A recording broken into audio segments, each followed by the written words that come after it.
going from the data in Excel sheet to building a model that can be used in production would take over a year in a good scenario. A year. A year. And this is really, really good scenario. However, today we can build a prototype using AI and different technologies that we have in matter of 1 hour. How is it possible? What's the difference now?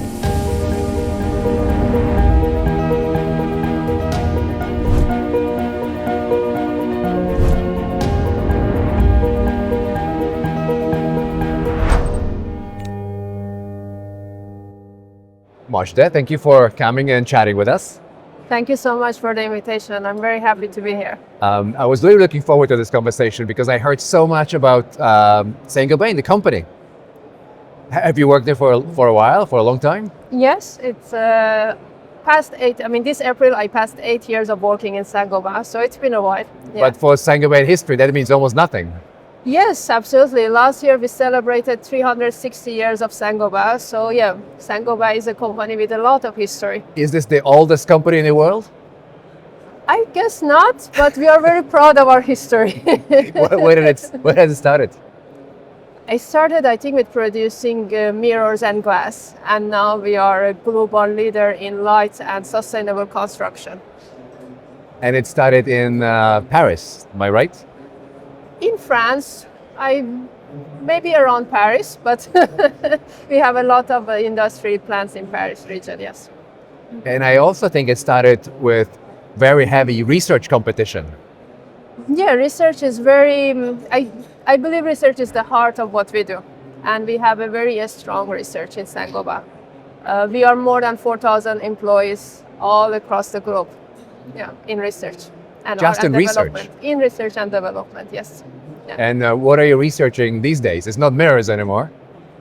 We have some people still researching on glass and different layers that we can put on mirrors. But me personally, I am working with AI and data science and machine learning. And what is AI doing for Saint-Gobain? What's the research components that you are building or researching? AI is enabling us. AI is really enabler for us to go faster, to accelerate, and to do everything that previously was not possible or was taking a long time to do. So we are benefiting from AI in different areas. Because I would think AI is all about bringing intelligence into a company. Research is pure intelligence. It's finding new things. So it is. Using AI, we can leverage our biggest asset, data, that we generate every day and accelerate and benefit from the data that we generate. So AI is an enabler there for us. Using AI, we can go faster in our formulations. We can also discover new formulations. We can go beyond what we know and discover what is unknown. And where is your data coming from? Our data comes from our labs, from our experimentation. We have more than 100 labs only in R&D. So we generate a lot of data. Is it synthetic data or is it data from experiments? We have both. We have data from experimentation and also synthetic data from simulation. And I know you started working with Microsoft because of the Discovery product that we are building. Can you tell me a little bit about it? Yes, we are excited. This is a very exciting project for us, an exciting initiative. So we believe that discovery and using AI for science discovery is the next step. And Discovery is a platform that allows us to do that because we can combine our internal knowledge with literature, with simulation. And we can use foundation models and reasoning models to generate hypotheses.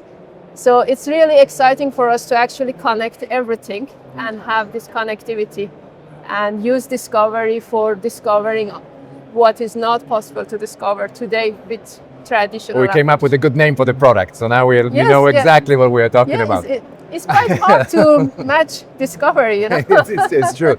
Yeah. Okay, but you started at Saint-Gobain almost 8 years ago. Yeah. There was no AI at that time. I bet you were doing your research the old school way. Yes, we were doing research. And you didn't go, at school you probably didn't get any AI training either. I'm a computer science background, Okay, so you I did. got some. Yes, Okay. I did. But there was still, I bet there was still quite a transition over the last 8 Yeah, years in it your has- career. it has So been, yes. tell me about it. Tell me about this change that you experienced. The change is amazing, exciting, frightening at the same time, but in a good way. So yes, I started when we were calling it pattern recognition, and then we have machine learning, deep learning, and now we call it AI. And it's totally has revolutionized the way that we work for a good way, in a good way. So I am amazed with all the capabilities that we can have today with AI. Give me before and after. I would like to visualize it. Okay, that's an interesting question. So before, I think I can say that going from the data in Excel sheet to building a model that can be used in production would take over a year in a good scenario. A year. A year, and this is really, really good scenario. And we are still participating in this research because you mentioned Excel. Okay, I'm with you. Yes. However, today we can build a prototype using AI and different technologies that we have in matter of 1 hour. How is it possible? What's the difference now? I think it's about all the knowledge that we have accumulated over the years and how today AI models are leveraging that knowledge. Coding used to be difficult. Nowadays, it's not that difficult. So it is much easier to code. Making a dashboard was very difficult, especially for somebody like me who doesn't know how to make a dashboard. Now, it's just a matter of asking the right questions and giving the right instruction. So your role as researcher must be changing as a result of it, because now you are not the one building the dashboard or doing the detailed analysis on the data. Now you're the one asking the question. How do you know what question to ask? I would guess it comes with the experience and talking also with subject matter experts. I would need to understand what the customer needs, what the client needs to be able to ask the right questions. So asking the right technical questions still is within my capabilities, but asking what does the customer needs, it's communicating with them. Yeah, you still need to communicate, translate the what requirements the into customer a right prompt. To right prompt, yes. Did your team, did your organization change as a result of it? Because you probably need different skills now. So do you have different type of researchers? I think researchers are using the tools that we have today. We are augmenting our scientists and engineers. We are not replacing their expertise. So it's about using the tool to your advantage. Mm-hmm. And I believe our researchers, they are excited to leverage the tools that they have to their advantage.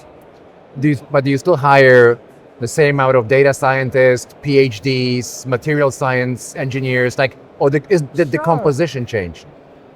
No, sure. We are still, our company is heavy, data scientists are very small portion of researchers in Saint-Gobain. We are heavily depending on material scientists, chemists, and mechanical engineering and physicists. So, still I believe the new researcher coming fresh out of the PhD, they already have these capabilities in their pockets. Because they're already getting it from school. Yeah, they are getting it from a school.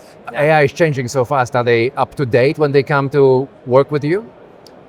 Yes, sometimes I'm surprised. Sometimes. How much they know? How much they know. How about you? How do you keep up to date to the latest in research and science? I try to keep up.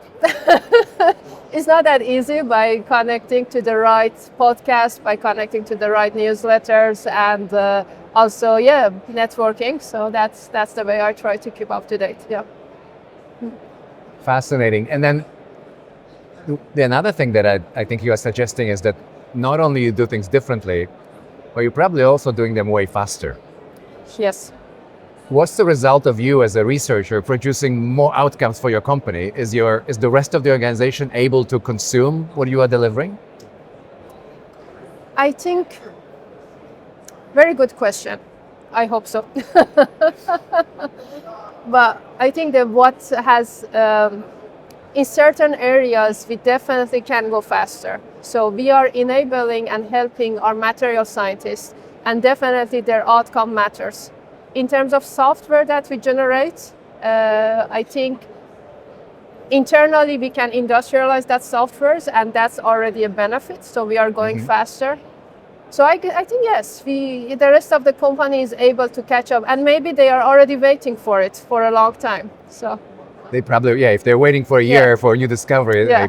and now they can get it in days. Yeah. But they need to be able to handle this. Like if every day you can deliver a new component, new idea to them, they need to be able to use it now. Otherwise, they'll be sitting and waiting for them to act. Yeah, but I think it's already, I look at it like maybe from a material point of view and material discovery. The field is going very fast, but still it takes a long time to discover a new chemistry or new behavior. So we are still, it's not that we are generating new formulation or new chemistry every day. So as we are still in a good pace that they can handle it. So What's going to happen next? How is it going to develop? What's your prediction for the next couple of years of research?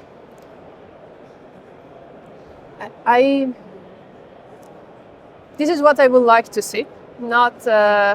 I would like to see that the dots are connected, full connectivity from our data to simulation, to material design, even to customers and gathering the customer feedback. This is, I think... Also not about building new things faster, it's about connecting everything together. It's about connectivity for me, to see the full connectivity. And I think this is where we have to go. So this, and It's interesting. I wouldn't think that a researcher would have told me that connecting to the rest of the organization would have been their first priority. It should be, at least for me it is, because if we are not connected to what customer needs, we are not able to put our science and what we know in something that can create value, so for the customer and for the company. So having and knowing what the customer needs and having that feedback is absolutely crucial for research and for R&D. Yeah. Let me ask you a different question, more of a business question now, because now I get a sense of what does it mean to be a researcher? Like, what do you care about? But you're also working for a corporation. Yeah. There are objectives, KPIs, commercial reasons of why you exist. Is the pressure and the requirements that you are getting from the rest of the corporation of what do you do, are they changing as well? I think in today's world, everywhere is changing. We are with energy, the transitions, with regulations, raw materials, regulations that we have, we need to adapt faster. So the pressure is everywhere, and yes, R&D is not excluded from that pressure. But is the pressure coming as a result of the business asking for more speed? I mean, going faster to market is already required, I guess, and so that's one criteria that we need to adopt. And speed matters, I think. And if you were chatting and talking to new PhDs coming to join your team, what would you advise them? What should they think about? Very interesting question. Thank you for asking that question. I think it's about what to use to solve the problem.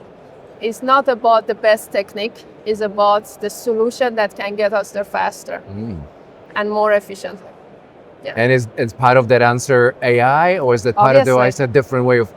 Obviously, AI is part of the answer. So with AI, we can generate hypotheses and we can test hypotheses and figure out what can be the right solution much faster. And maybe with that, we're going to get brand new mirrors that we've never thought about were possible. Yeah, maybe.